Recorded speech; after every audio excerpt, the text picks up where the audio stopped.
Hello, everybody. Finally. Good round of applause to him. Thanks. We'd lost only like 3 people. If you see wrong colors next to you, poke them. So, hello, everybody. My name is Juhani, and I'm the one who does development. So we put these tags in our shirts. I don't know if you guys can see, so you can differentiate. We look like brothers otherwise. So yeah, my name is Pierluigi. I'm the designer, also working as NetMobile. So today we talk about animations. How many of you were in Nick's talk, were listening Nick's talk just now? Awesome warm-up. Thanks, Nick. I don't know if Nick's here anymore. The titles might sound like we overlap. I just looked through the Nick's talk, and we overlap like 3 slides, and I promise I skipped them so we don't talk about the same topic. But the idea is still, we talk about animations, why it matters. We try to get you motivated to add animation to your application and explain you when you shouldn't add. What we're not covering, so this is not going to be a tutorial to motion layout or animation framework. Nick's talk was great for it, and there's talk tomorrow about motion layout. So we're not going to be teaching you tutorial writing code, but we're going to be talking about other stuff. So yeah, we want to talk about motion, but in the first place, why do we consider motion important? So first point could be quite straightforward. If we look at this example from the Google Home onboarding, I'm pretty sure now we are all looking at the right example of the screen, the moving one. And that's because our eyes are actually naturally attracted by the movement. So our brain kind of developed that way. So our attention raises when we see moving objects. But when we come to UI, there are also other reasons why motion is important. If we look at the Google Dots, for example, which are part of the Google branding, in their static form, they don't say to us that much, right? But if we add motion to them, we can see actually that they can communicate a quite wide range of different states and feedback. Motion is also important to communicate the hierarchy in the UI. So we see, for example, how elements can relate to each other, or which navigational gesture the user can take to move from one context to the other. Motion is also important to give some hints to the user. For example, use this specific gesture, or for example, to highlight specific elements, like in this case, hey, the basket is here, and that item went exactly into this basket. And finally, motion could also be used for reinforcing the brand. Duolingo and MailChimp are very good examples of how the brand or motion is used to highlight specific moments in the user journey. For example, to celebrate with an high five that a mail campaign has been sent, or that a lesson, for example, is being completed. Or, for example, specific critical moments, like just before sending the campaign, or when you don't get back to the app since a while. But there are also a couple of principles that we have to, or guidelines that we have to take in consideration while implementing animations in general. The first one, it's of course like that animation must be meaningful, must have a meaning. We should always, like every UI element or new feature, ask ourselves, why are we implementing it? Is it actually because it's helpful for the user?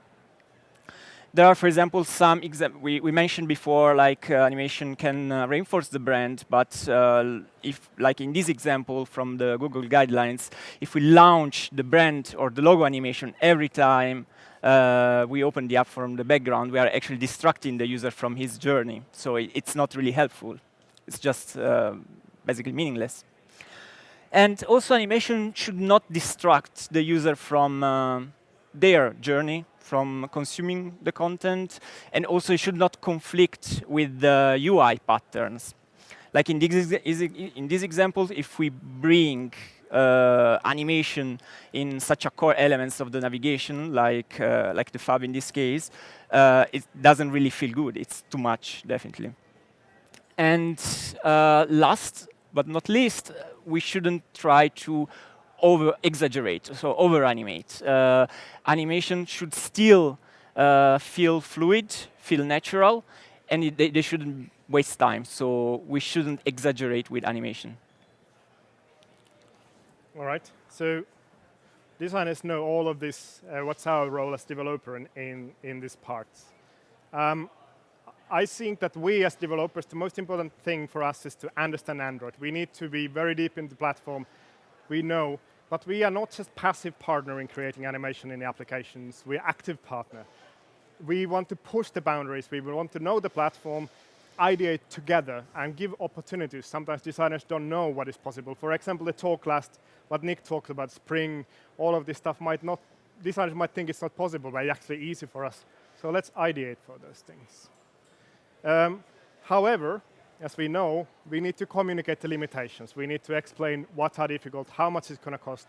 But our role is explain why it's difficult, but we should overcome those difficulties. We need to find a way to overcome all of the blockers and not just go no for everything. And when we then build it, we want to break it down and simplify and see where we can cheat. I'm going to be talking about cheating a lot in this talk and so on. So we're going to take a deep dive in some animations we work together. We're going to be using this application we built together as an example. And I promise it's not a sales pitch, but I just need to explain what the application does so it gives you a little bit context. So it's a photographer's notebook where you take a picture, where you might want to take a photograph later. Maybe your camera wasn't with you and so on.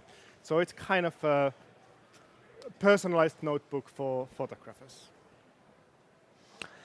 So yeah, first example we wanted to bring is state changes. State changes can be used in different contexts. It can be just toggles from one state to the other. For example, unselected state to selected state. There could be a constant state like a loading state, so there should be a feedback that something is happening. Progress. It could be also used, for example, as a feedback that an action has been completed successfully, or, for example, if there is a failure. In this specific example, for this app, it was important for us that the user could customize his experience, so add their specific categories, photography topic, to the app, so that the app could be meaningful for them. And we had it in the onboarding part, these different cards with topics, and the user would basically choose which topic are their preferred ones. So just different cards with selection of topics, and the user could select or unselect. The beginning was just a toggle, like in the right example, but we felt this was a little bit too mechanical, so we tried to add a little bit of fluidity into it. So yeah, just create a quick storyboard. Storyboard, usually I do it when it comes from, like, we have the animation idea, and then it really helpful to basically break down the animation in different parts. This is just quick one, so it's just 3 phases, but for more complex animation, it really helps to make sure that you don't forget any of the elements in the different steps. Doesn't have to be like that. It could also be like sketches, but it's a quite useful technique, also used by Illustrator and animators in the past. So in this case, we just have a trigger, the tap. Then we wanted to animate the icon from a plus to become an X. Rotating it, and then the icon of the category from unselected state to selected state. So for having the little icon animation, we used Shapeshifter. I don't know how many of you have already used Shapeshifter, or maybe heard of it. Okay, cool. So just very quick dive into it. Shapeshifter allows you to create your, it's great for exporting basically animated vector drawables. You can create your own vector or import it. Once the vector is uploaded, you can see that each vector has different properties, and you can animate all of them. So in our case, we wanted to change the color from unselected to selected. So tapping on the little icon up there to the right, you can just choose different properties, so fill color in this case, change the color value. And what we also wanted to do is basically rotate the icon itself. So to do this, you can use groups. Groups are great because in each group you can have different vectors, and they can animate within the group while the group is animating. So basically, group at different properties, for example, pivot, rotation, scale, and so on. And again, you can select the little icon up there, and for us, we wanted basically to rotate it. So I just set the time, start time, end time of the animation. So 200 milliseconds in our case, and then from value 0 to value 135 in this case. And that's it. So we had like very quick, simple animation. The best part of it, when it comes to the export it, because and also, very last thing about Shapeshifter, if you wanna try more, like this type of icon is really simple, but you can also reach very complex icon examples. So if you wanna discover more, just follow Alex. There are like great examples on that. So like I was saying, exporting. Exporting is really great because you can export basically directly an XML or different sprite sheets in different formats, or SVG, HTML, and so on. So Nick talked a little bit animated vectors already. I'm not going to go too much into details of this one, but I like this format. So it is readable, it's human readable what you get out from Shapeshifter. For example, we needed the animations both directions, like Nick mentions, you have to go between states. So I don't actually have to go and ask my designer to create me the other part of this as well. I can just go and switch the colors here. The colors are just normal code, and I can switch them around and save the file with a different name, and I have the other one. Nick talked about the states already, and it's great part of this. You use these state drawables, use them because the operating system worries about this. My approach to creating and writing an animation is that if anything, I can offload to the operating system, and I don't have to worry about it. Google has tested it, and I can't be bothered to write tests normally, so I will let Google worry about it. So push everything you can, and states is it's a great example. Again, you saw this in the previous thing, so I'm not going to go too much into details, but animated selectors allows you to change the states between, it's an extension of a selector, and it allows you to define the transition between different states. Refer to Nick's talk if you want to have a deep dive into this one. So then we ended up having this one. But actually, the code I only showed you did only one part. This is the actual app running in the system. So we talked only about the number 2 on the far side, but of course there was the other part as well. And Android gives us really good tools to create this kind of animations very, very simply. I created this one cell in my recycler view, and I used constraint layout to allow to lay them on top of each other. The reason there's view and then there's an image view comes apparent soon. But you have to sometimes add a little bit more views into your hierarchy than is the optimal amount, just so you can animate them easily. The first thing, of course, is the color changes when it's selecting stages. So I used a selector. So this is one of those points where I could go for perfection and animate some kind of color change or whatever, but it doesn't matter. If you look at the animation, I bet none of you realize that the color doesn't fade nicely. It just changes to one of the states. So cut corners where you can't. There's no worth putting time on this one if you can do something more meaningful. Next part, stateless animator. Also Nick talked about this. So I can define animations in the XML and again tie it into state. So when the state changes, different things changes. So in this case, I scale the background to 0 and 1. And what ties all of this together is this beautiful little attribute, duplicate parent state in your XML. Because, of course, the main XML, the main layout is going to be selected when you use a selected. So now we need to synchronize it all the way through the hierarchy. So if you just add this little small thing there. And the other one, which is super magical, I think, is adding this ripple effect. So whenever you write in code and your designer forgets to give you touch state or something definition, just drop this in if the element is touchable and it doesn't have touch already. So then you end up having a nice little animation in there. The great thing about letting the operating system worry about this is that if the user abuses your system, it changes the state and the animations will then, at the end when the animation calms down, you are always in valid state. If you try to synchronize them yourself, you might end up in trouble. So yeah, next one, navigation transition. Here is where the things get a little bit more tricky. Navigation transition, usually it's where there is a change of context. Hero animation are a great example to express continuity of the element from one view to the other ones, for example. But it could also be, for example, card expanding into a detail view and so on.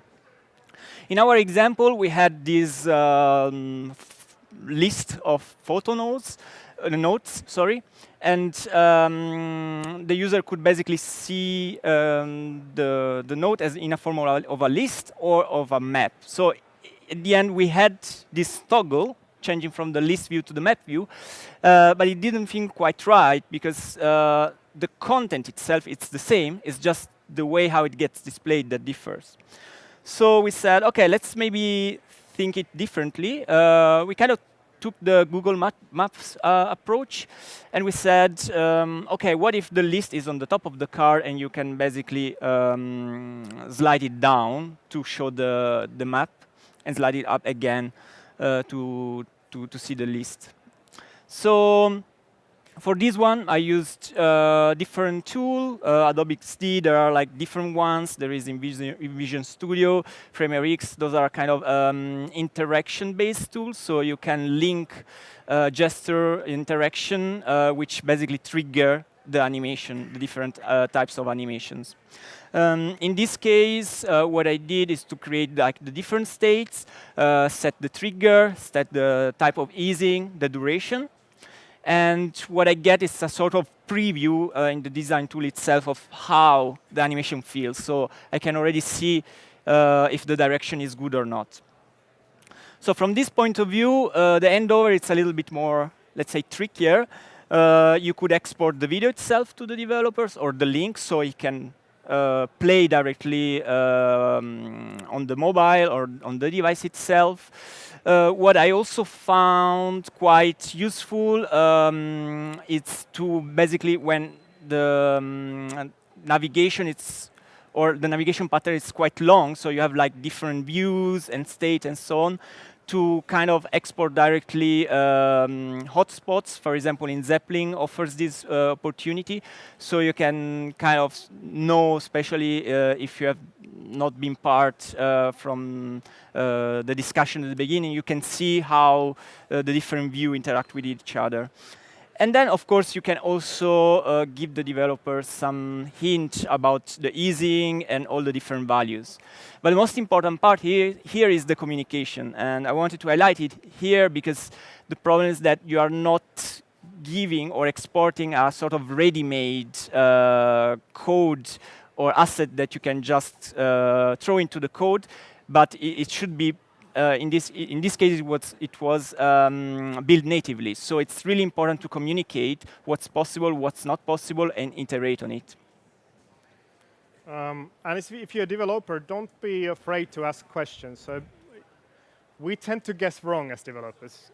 It's easier to ask the question first and then do it right than try to improvise sometimes. OK, you all know how this was made, right? Constraint sets, motion layout. Again, I'm not going to talk about it. Let's talk tomorrow, exactly this topic. But this line here, the last line here, if you haven't looked at Transition Manager, especially begin delay transition, take a look. It's a magic line of code that makes things animate in your UI very easily. It's worth the time.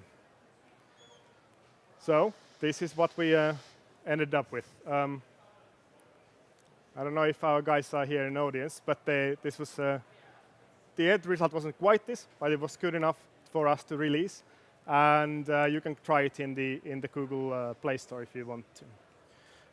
Next type of animation, screen size.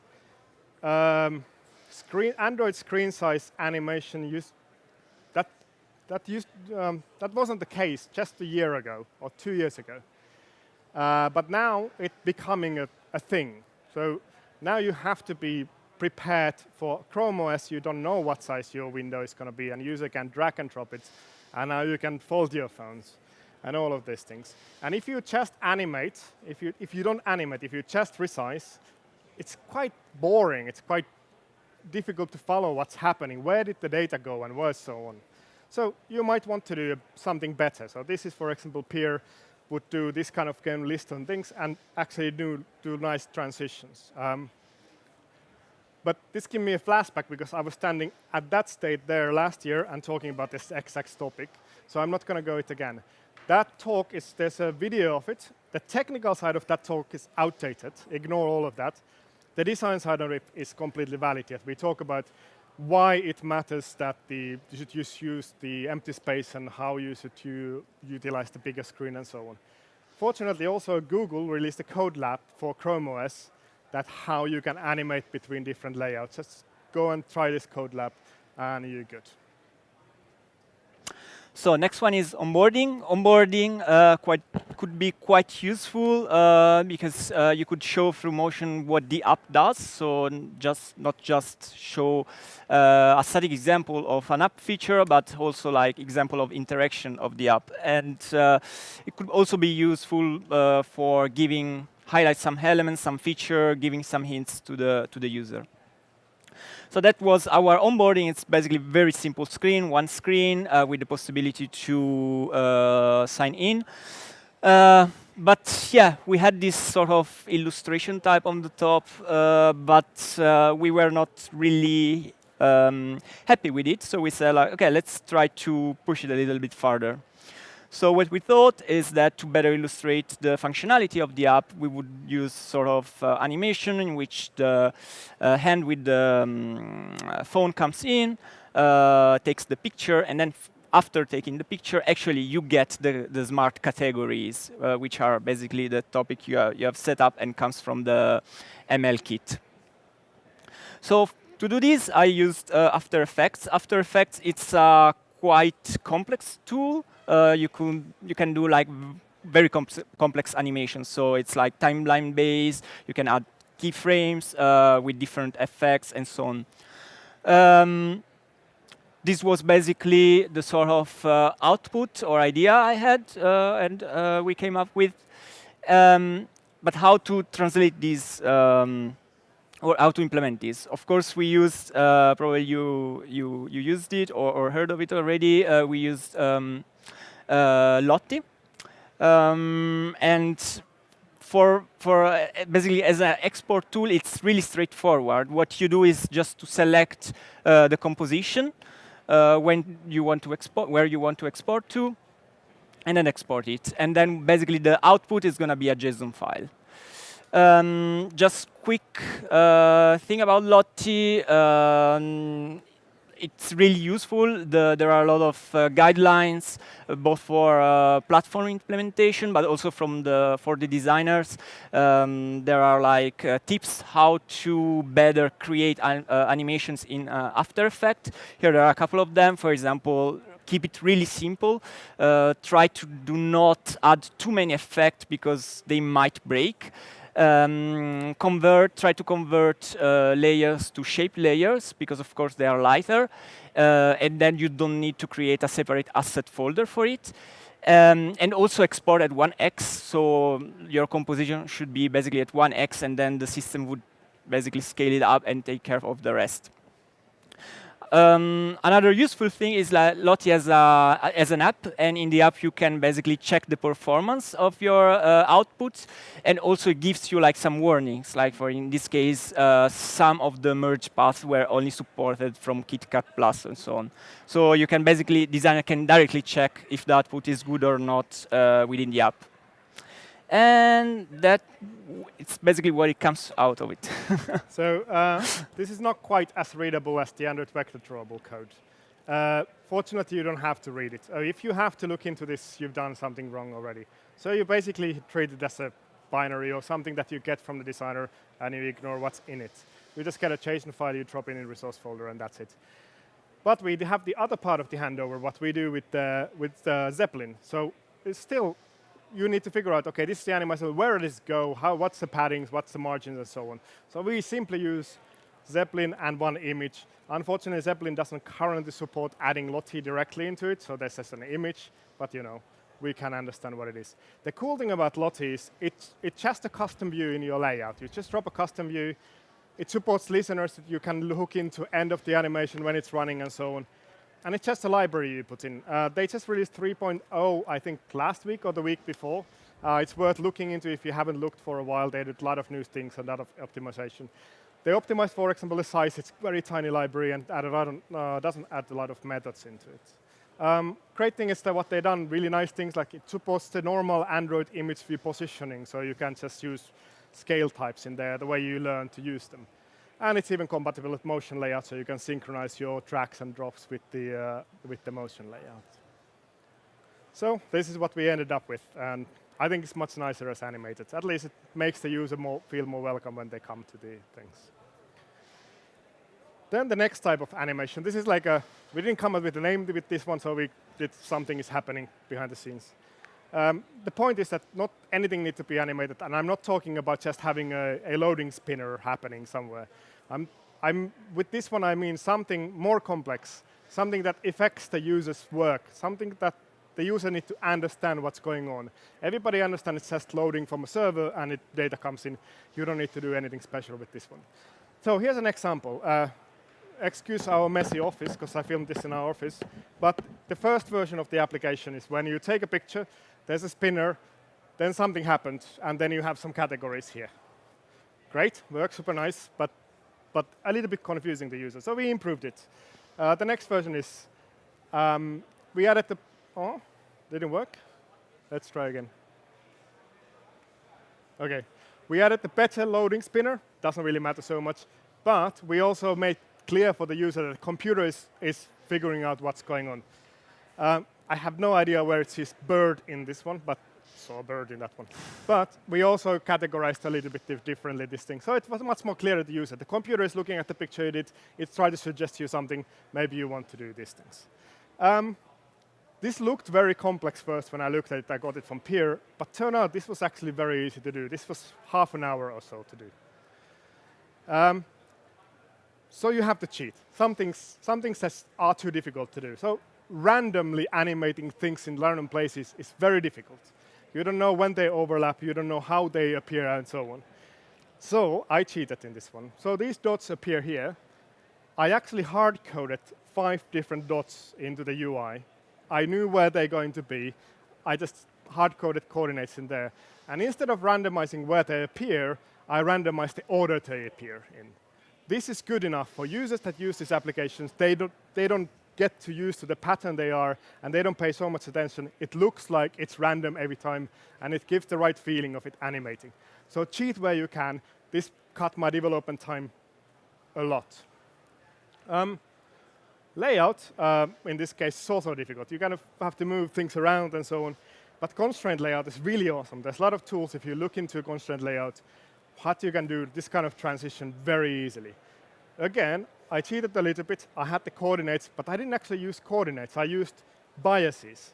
So this is the transformation between 2 different layouts. Very easy. You've all done this before. And if you haven't, try it again. Just 2 constraint sets.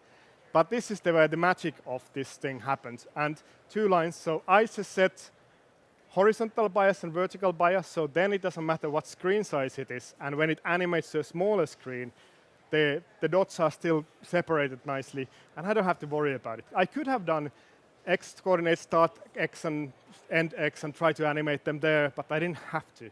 I literally write 2 lines of code and let Android worry about the whole thing. So next one, as we have seen already, there are some animation that can add additional value or delight to your app or to your product.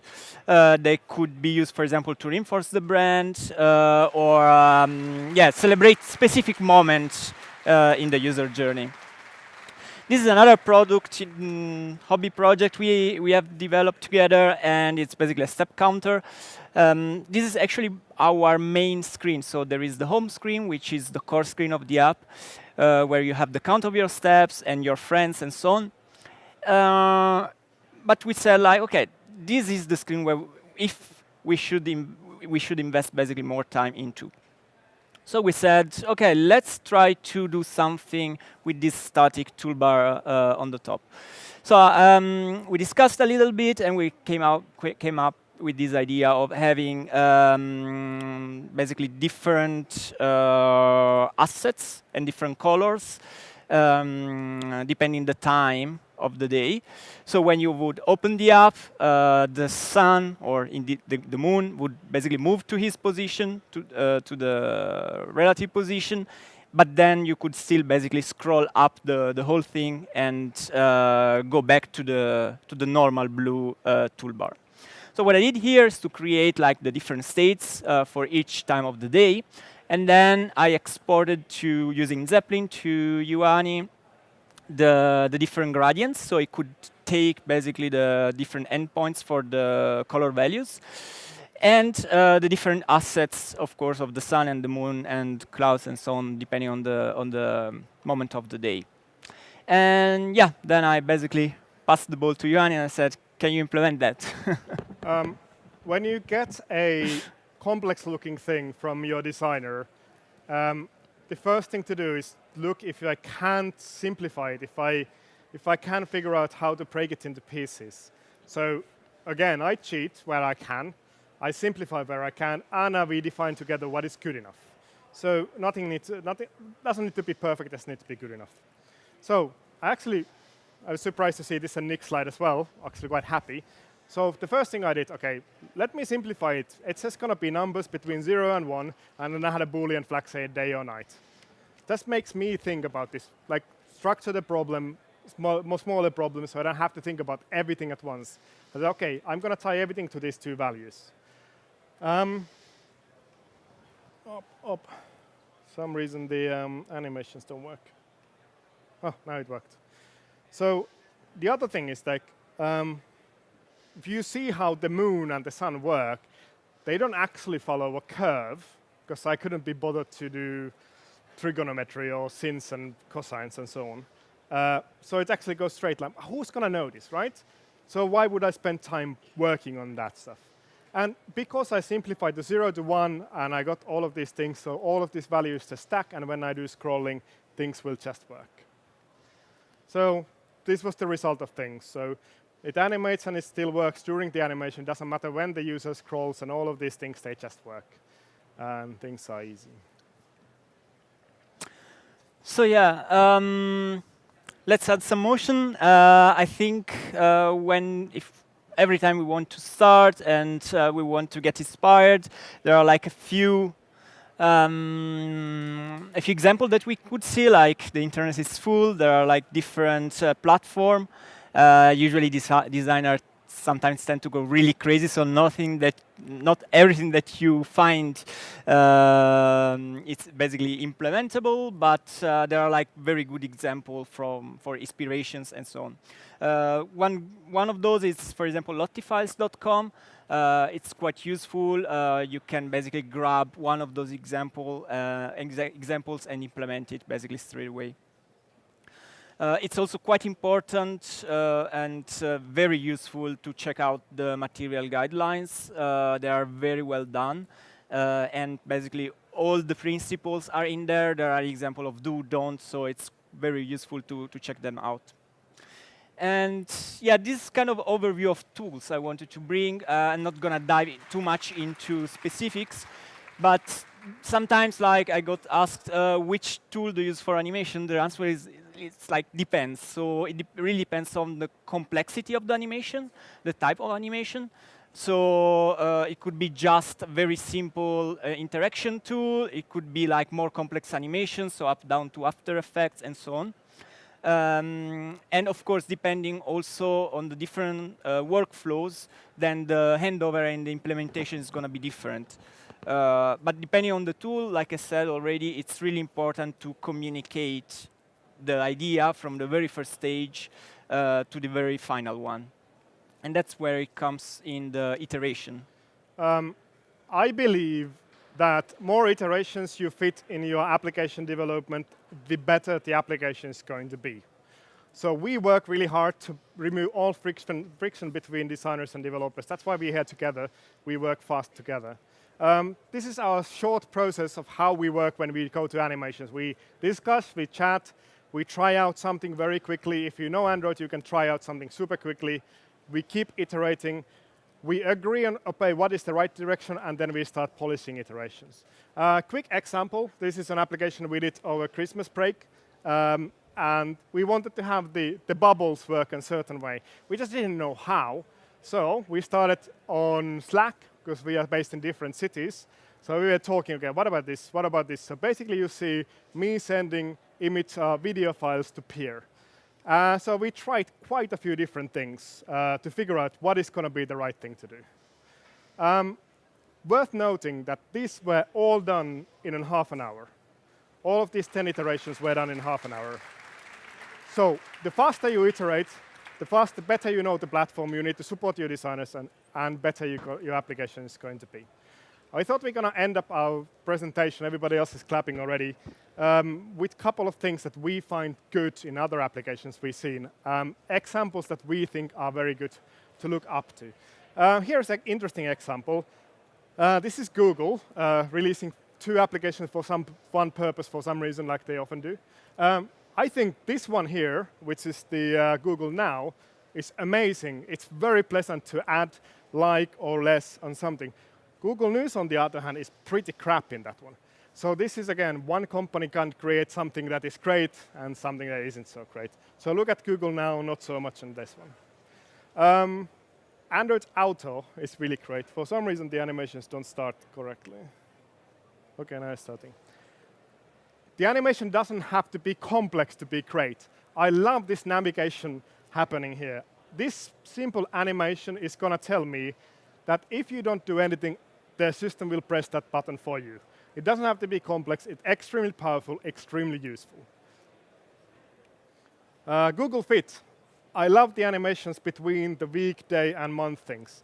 The reason I love this is if you follow it, it will help the user to track where the data goes. You see that the data follows in different states, and the mental model of the user helps the mental model of the user to follow where the data went.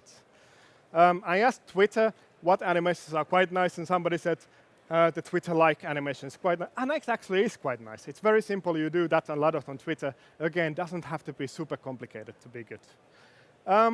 Then there's this one, drops. How many of you have tried drops? Try it, it's great. It has a lot of animation. Everything is moving around. The animations are super well polished. Don't do this in your application. The reason it's great on drops, it's a game. Games have different rules than our applications do. If this was your application for looking at your shopping list or whatever, you would hate this after using a while. Because it's a game for learning languages, it's awesome. It's great. It deserves the best app award it got. But don't do this in normal applications. One of my favorite applications in the store is Share to Meal.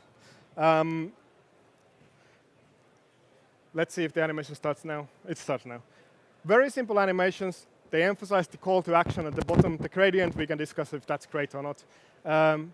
But thing is, it adds motion, it adds emotion, it adds connection to the people you donate. And I want to end our talk. Consider downloading this application and give money to people who actually need it. Thank you, everybody. Thanks.